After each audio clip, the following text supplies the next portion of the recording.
no fantasi, fakta yang tak bisa dinegosiasi. Ide dan gagasan, temuan dan analisa hanya untuk Indonesia. Salam kebenaran.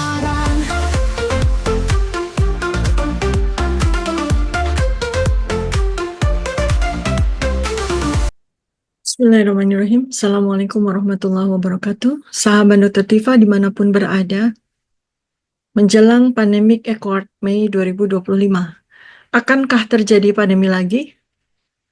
Dunia kembali diambang ketakutan tanpa disadari sebagian besar penduduk bumi ini, apalagi di Indonesia yang penuh dengan hiruk-pikuk persoalan di dalam negeri.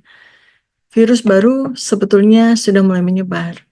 WHO sendiri sudah bersiap menetapkan darurat global. Apakah kita akan menghadapi pandemi yang lebih besar dari COVID-19? Atau ini semua sesungguhnya telah direncanakan? Pada Maret 2025, perhatian global tertuju pada potensi pandemi yang disebabkan oleh virus influenza A subtype H5N1 atau flu burung.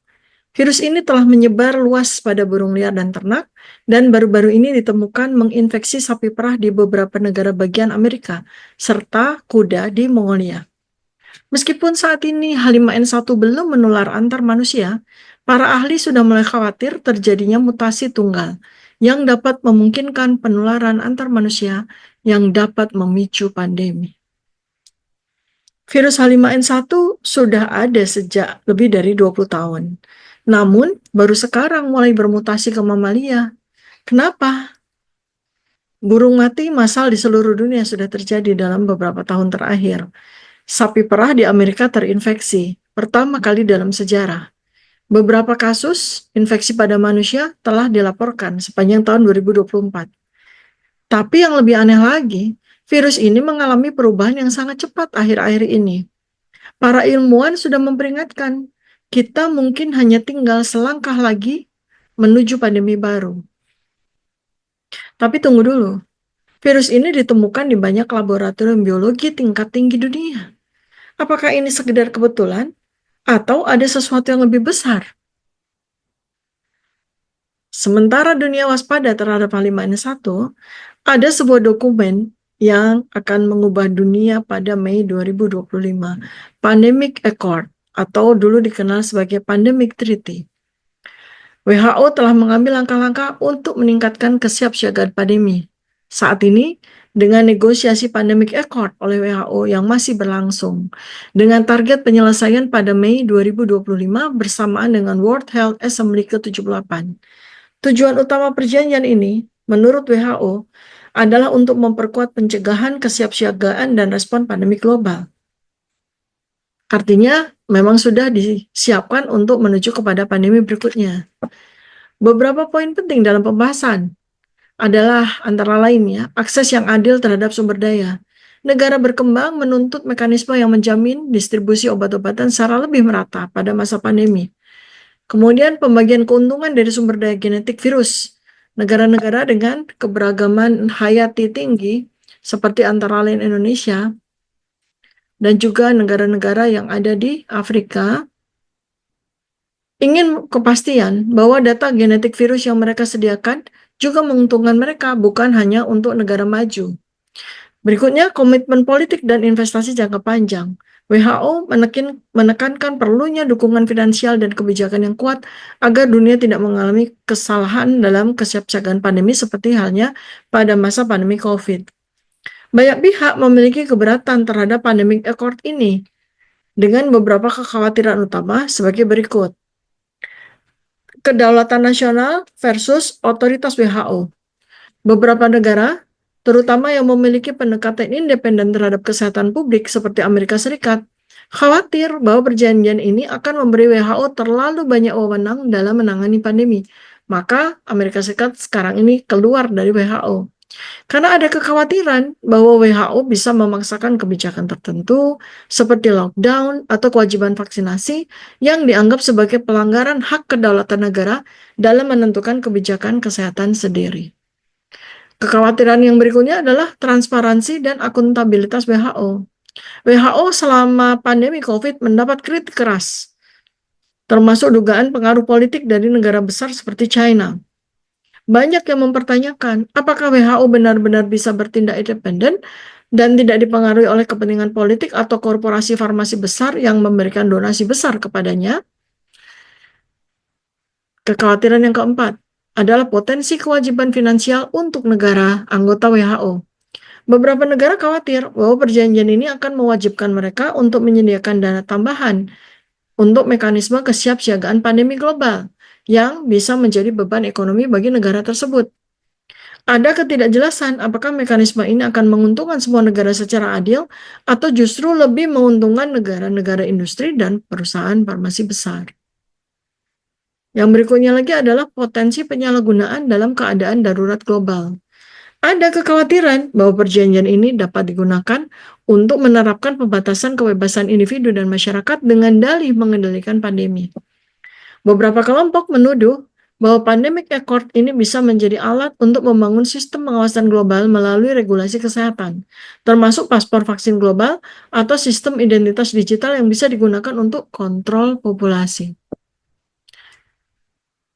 Kalau dipelajari dengan seksama dan jeli, maka perjanjian Pandemic Accord ini memberi WHO kekuasaan luar biasa.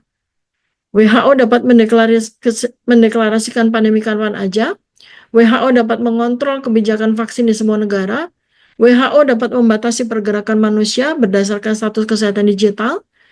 Maka jika perjanjian ini disetujui, pemerintah negara-negara tidak lagi berdaulat atas kebijakan kesehatan mereka sendiri. Segalanya bisa dikendalikan oleh satu badan pusat saja, yaitu WHO.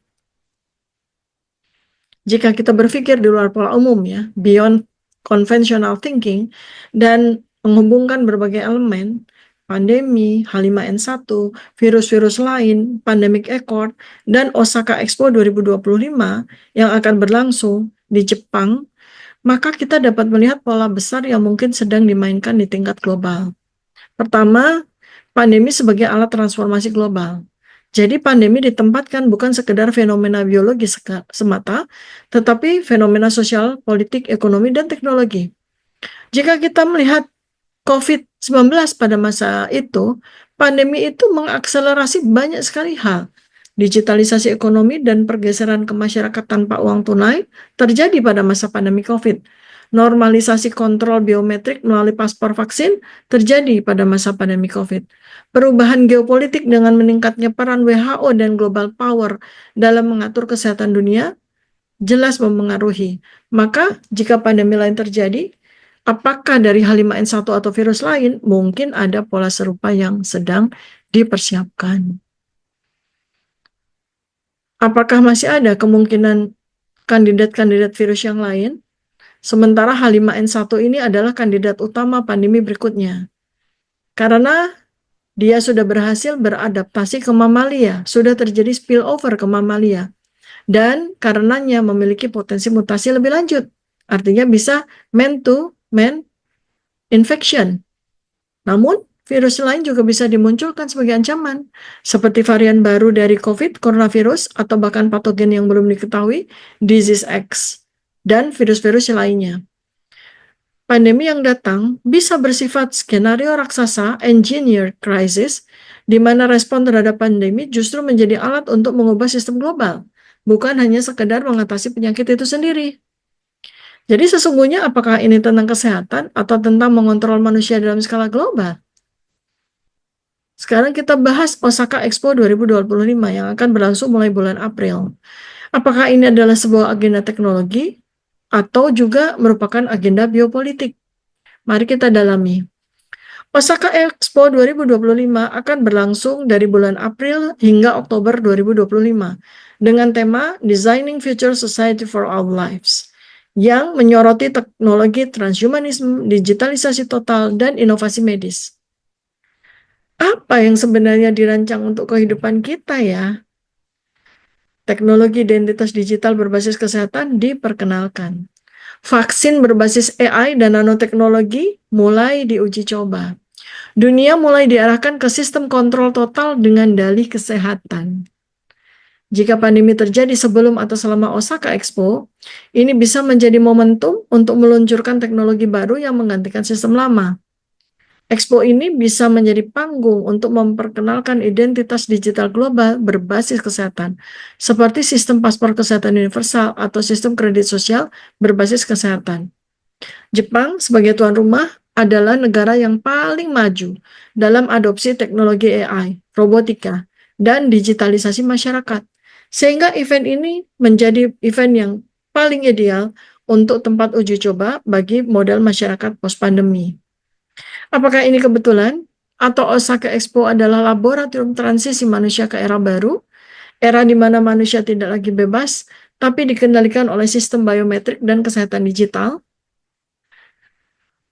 Kita coba cari pola besarnya ya. Jadi kalau kita kaitkan dengan transmisi manusia dari Adam 4.0 ke Adam 5.0, maka pandemi yang akan terjadi ini bisa menjadi trigger event. Akan bisa menjadi trigger event untuk seleksi global. Siapa yang bisa beradaptasi dengan sistem baru dan siapa yang tertinggal. Pandemi juga bisa digunakan untuk mengurangi populasi dengan seleksi berbasis sistem imunitas atau berbasis penyakit yang muncul atau kepatuhan terhadap regulasi kesehatan baru. Mempercepat adopsi AI dan bioteknologi terutama dalam sektor kesehatan dan kehidupan sehari-hari. Mengubah model ekonomi dan sosial ke arah sistem berbasis data dan biometrik di mana kontrol terhadap populasi menjadi makin kuat. Jadi, pandemi ini kalau bisa kita simpulkan, bukan hanya krisis kesehatan, tetapi juga mekanisme perubahan peradaban. Jika skenario H5N1 atau virus lain menjadi pandemi 2025, maka Pandemic Accord dan Osaka Expo bisa menjadi momen transformasi global ke arah dunia yang lebih terkendali oleh teknologi, regulasi kesehatan global, dan biopolitik. Ini bisa menjadi langkah menuju era di mana manusia tidak hanya ditentukan oleh biologi, tetapi juga oleh sistem digitalisasi total, menuju Adam 5.0. Dari sudut pandang peradaban, ini lebih dari sekedar pandemi. Ini adalah seleksi global. Siapa yang menyesuaikan diri dengan sistem baru dan siapa yang akan tersingkir. Kita sedang didorong masuk ke dalam realitas baru. Dunia yang tanpa uang tunai, dunia yang tanpa kebebasan bergerak tanpa izin kesehatan, dunia di mana eksistensi manusia ditentukan oleh kepatuhan terhadap sistem digital. Apakah ini era baru manusia? Ataukah ini awal dari akhir kebebasan kita? Jika kita diam, kita akan terjebak dalam sistem yang telah dirancang. Jika kita sadar dan bergerak sekarang, kita bisa menentukan arah peradaban ini. April 2025 bisa menjadi awal pandemi baru atau awal kebangkitan kesadaran manusia. Pilihannya ada di tangan kita. Bagikan video ini sebelum terlambat ya. Subscribe untuk lebih banyak analisis yang mendalam. Nantikan video-video berikutnya di DRTF channel ini. Wassalamualaikum warahmatullahi wabarakatuh. Salam kebenaran.